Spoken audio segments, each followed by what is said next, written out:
హరి ఓం. జయ శ్రీమన్నారాయణ. నారాయణ నమో నారాయణాయ నమః. నారాయణ మంత్రం శ్రీమన్నారాయణ భజనం. నారాయణ మంత్రం శ్రీమన్నారాయణ భజనం. లక్ష్మీ వల్లభ దీన శరణ్య కరుణాభరణ కమలలోచన కనులకు విందును చేయగరావే ఆశ్రిత భవబంధ నిర్మూలన. ఆశ్రిత భవబంధ నిర్మూలన.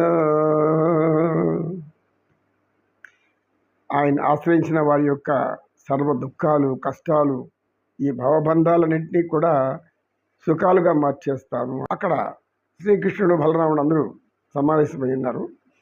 అందరూ చర్చించుకుంటూ ఉన్నారు, కుశల ప్రశ్నలు వేస్తున్నారు. వచ్చిన వాళ్ళందరూ కూడా పరమాత్మ కృష్ణ ఎక్కడికి పోయినావు నాయనా, మా ఇంట్లో రాలేదే, వెన తినలేదే, మా ఇంట్లోకి వచ్చి వెన్న దొంగిలించుకుపోయేవాడివి, పెరుగు పాలు పెరిగి తాగేసేవాడివి అని గోపకాంతలంతా వచ్చారు. గోపాలుడు వచ్చారు, అయ్యా ఏమైపోయావు, నిన్ను ఏదో మాకు అనేక రకాల భయాలు వేస్తున్నాయి, ఆ కంసుడు ఏమైనా చేశాడేమో అని అనుమానాలు ఉన్నాయి మాలో, కానీ నువ్వు మా కంట పండావు, చాలా ఆనందం అని అందరూ కూడా ఆయన్ని కుశల ప్రశ్నలు వేస్తున్నారు. అదే సమయంలో గొప్ప బాలకులు పరిగెత్తుకుంటూ వచ్చారు.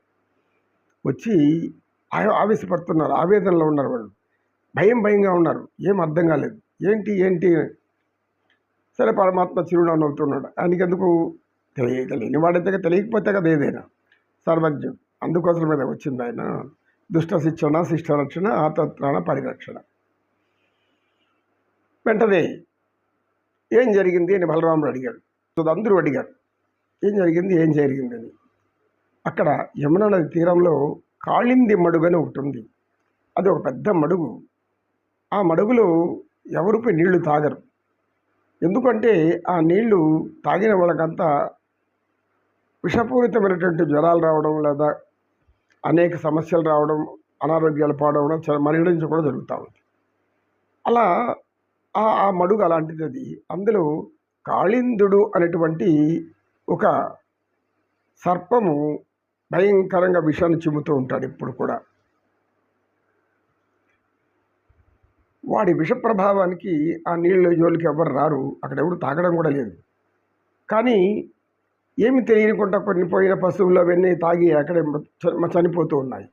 ఎందుకంటే ఈ కాళీయుడు వాడి యొక్క విషజ్వాలలంతా కూడా ఆ నీటితో నింపేస్తున్నాడు. వాడు బంధుగణాలంతా అందులోనే ఉన్నారు లోపల. కనుక అక్కడ ఎవరు ప్రవేశించకూడదనేది వాడి ఉద్దేశం. ఆ ఖాళీ మడుగంతా కూడా విషపూరితం. మన గోపబాలులు కొందరు తెలియని వాళ్ళు అక్కడికి వెళ్ళి ఆ నీళ్లు తాగారు. తాగిన వెంటనే అందరు కింద పడి ప్రాణాలు పోగొట్టుకున్నారు. పశువులు కూడా, కొన్ని గోవులు కూడా వెళ్ళాయి, అవి కూడా నీళ్లు తాగాయి, అవి కూడా మరణించాయి. మాకెంతో భయంగా ఉంది, అందుకని మేము వాళ్ళు పడిపోగానే మేము కూడా తాక్కుంటా వెంటనే పరిగెత్తుకుంటా వచ్చాము, ఏం చేయాలో మాకు తోచలేదు అని భయంగా చెప్పారు ఆ గోపాలకులు. సరే పరమాత్ముడు ఆయనకి అర్థమైపోయింది, అన్నా రాపోదామన్నాడు.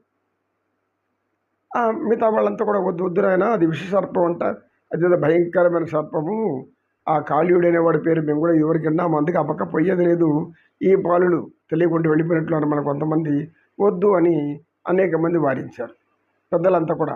అయితే వాళ్ళ సంగతి ఏంటి అని అందరూ ముందు వాళ్ళు ప్రాణాలతో ఉన్నారో అలా చూడాలని చెప్పేసి గోకుల వాసులందరూ, అంటే వజ్రపురంలో ఉండే వాళ్ళందరూ కూడా మెల్లిగా బయలుదేరారు.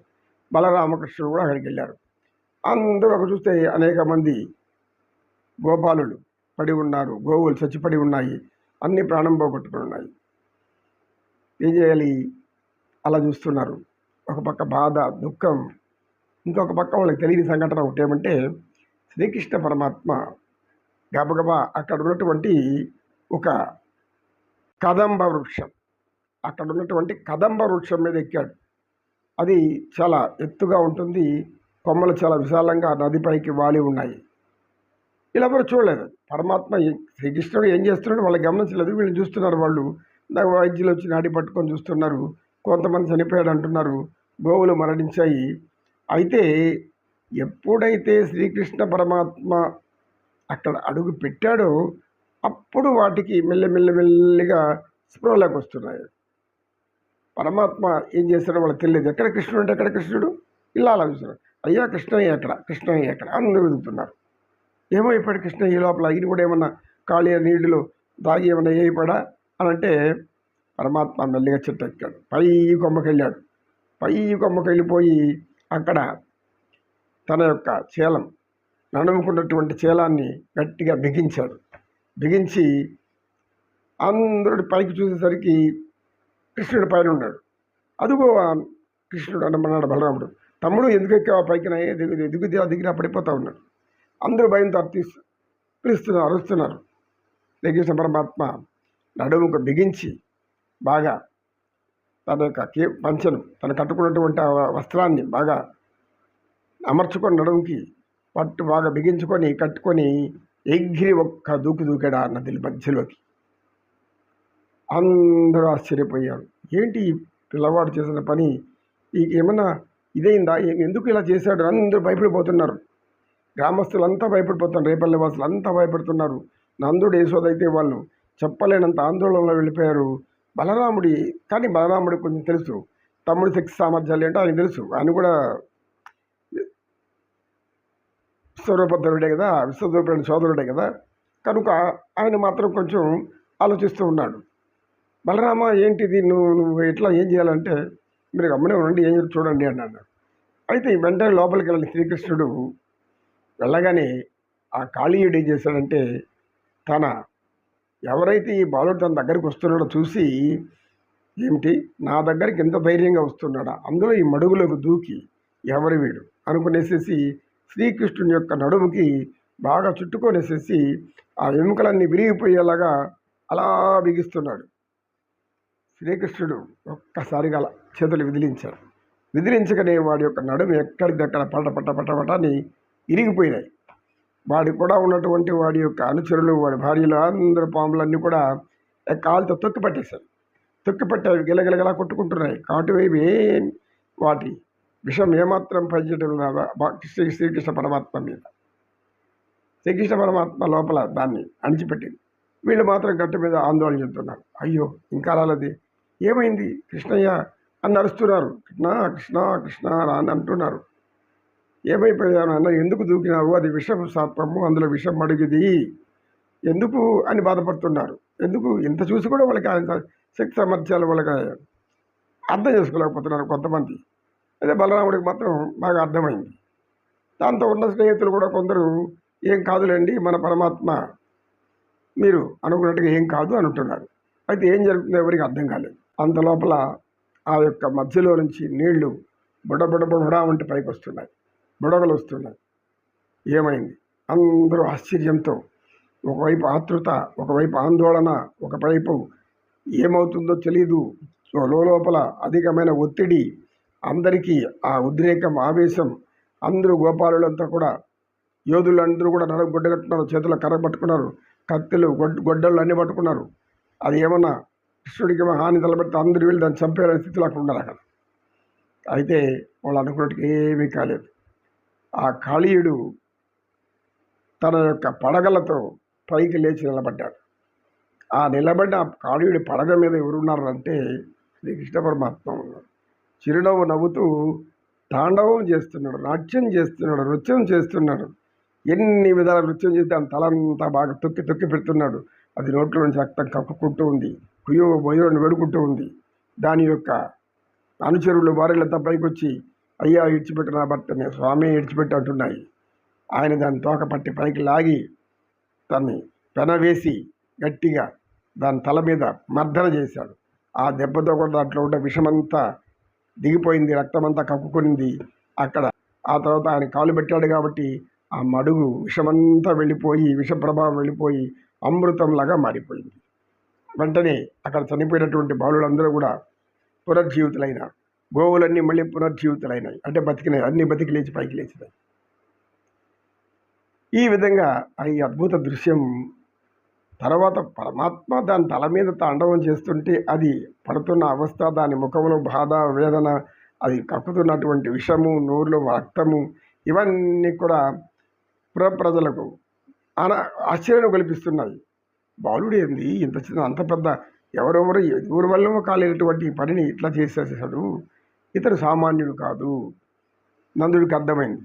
జ్యోతిష్యులు ముందే చెప్పారు. ఏం చెప్పారు?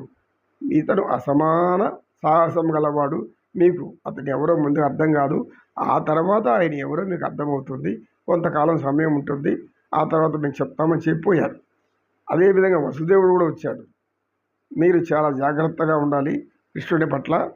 అంటే కృష్ణుడు కాపాడమని జాగ్రత్తగా కోసం కాదు, కృష్ణుడు ఇలాంటి సాహస చర్యలు, అనేక విధాలైనటువంటి ధైర్య సాహసాలు ప్రదర్శించేవి ఉంటాయి, కొంచెం మీరు అతన్ని బుజ్జగించి ఆలోచిస్తూ ఉండండి అనేది ఆయన అభిప్రాయం. వీళ్ళేమనుకున్నారు, నందుడు ఏమనుకున్నాడు, అయ్యో కృష్ణుడు కాపాడమని చెప్పి వసుదేవుడు చెప్పి వెళ్ళాడు, ఇలా దూకేస్తున్నాడు అని అనుకుంటున్నారు. ఇలాంటి ఆనందం గొలిపే కార్యక్రమాలు ఆయన ఈ అవతారంలో చూపిస్తున్నాడు. ఈ అవతారంలో చూపెట్టడం అనేది, వారు రామావతారాన్ని గుర్తు తెచ్చుకుంటే, రామావతారాన్ని తెలుసుకుని ఆనందిస్తున్నప్పుడు ఈ అవతారంలో శ్రీ మహావిష్ణువు ఇంత అద్భుత లీలలు చూపిస్తారు అనుకోలేదు, ఎవరు కూడా ఊహించలేదు. అంటే పరమాత్మ ఆయన ఎలా స్పందిస్తాడు దుర్మార్గులు శిక్షించడానికి, ఆయన ఏ విధంగా ద్వాపరములో ధర్మం సగం నశిస్తుంది, నశించిన ధర్మాన్ని దాన్నైనా పునరుద్ధరించాలని, భూమాతకు ఆనందం కలిగించాలని, భూదేవికి ప్రీతి కలిగించాలని శ్రీకృష్ణ పరమాత్మ ఇలా రాక్షసులందరినీ ఒకరిని చంపుకుంటూ వస్తుంది. పంచభూతాల యొక్క ప్రభావం అది. అంటే పరమాత్మని యొక్క శక్తి సామర్థ్యాలు లోకానికి తెలియజేయడానికి శ్రీకృష్ణ పరమాత్మ అవతారం యొక్క ఉద్దేశం తెలియజేయడానికి జరిగింది. ఇప్పుడు యదుకుల వాసులందరూ కూడా ఆ కాళింది మడుగులో వెళ్ళి ఆనందంగా స్నానాలు చేయడం, నీళ్ళు తెచ్చుకోవడం, తాగేదానికి అందరూ దాన్ని బాగా ఉపయోగించుకుంటున్నారు. అమృత తుల్యంగా ఉన్నది ఆ యొక్క నీరు. ఓం సర్వే భవంతు సుఖినః, సర్వే సంతు నిరామయాః, సర్వే భద్రాణి పశ్యంతు, మా కశ్చిత్ దుఃఖభాగ్ భవేత్. ఓం శాంతి శాంతి శాంతి. ఏతత్ సర్వం శ్రీకృష్ణార్పణమస్తు. కృష్ణం వందే జగద్గురు ఈశ్వరం. కాళీయుని చంపి బయటకు వచ్చిన శ్రీకృష్ణుడికి అందరూ పూలమాల నుంచి పూలు వేశారు. మళ్ళీ పైనుంచి దేవతలు పూల వర్షం కురిపిస్తున్నారు. అనేక రకాలైనటువంటి మళ్ళీ మంగళవాద్యాలు, మంగళ స్తోత్రాలు, బ్రాహ్మణులు వచ్చారు. బాలుడికి మళ్ళీ దృష్టి తీశారు. అనేక విధాలుగా ఆయన్ని వేద మంత్రాలతో ఉచ్చరించి ఆయన్ని శరీరము శుద్ధి చేయడానికి, ఇంకా దోషాలు ఏమి రాకుండా ఉండడానికి వాళ్ళు చేస్తున్నారు. ఆయనకి దోషాలు రాకుండా చేసేది మనమేముంది, మన అజ్ఞానం. అది అంతకే. ఎందుకు? సర్వము సృష్టించిన వాడు, సర్వంలో ఉన్నవాడు, సర్వత్వ తనలో నింపుకున్నటువంటి ఆయన పరమాత్మ. సరే, మానవుడిగా జన్మించడానికి ఇవన్నీ ఆయన కూడా ఆనందించాల్సింది. ఎందుకు? తాను కూడా మహావిష్ణువు కాదు కనుక ఆనందించాల్సింది. ఈ విధంగా ఉంటుంది లీలలు అని ఆ గ్రామస్తులకు చెప్పాడు సత్యనిష్ఠుడు. నమో నారాయణ.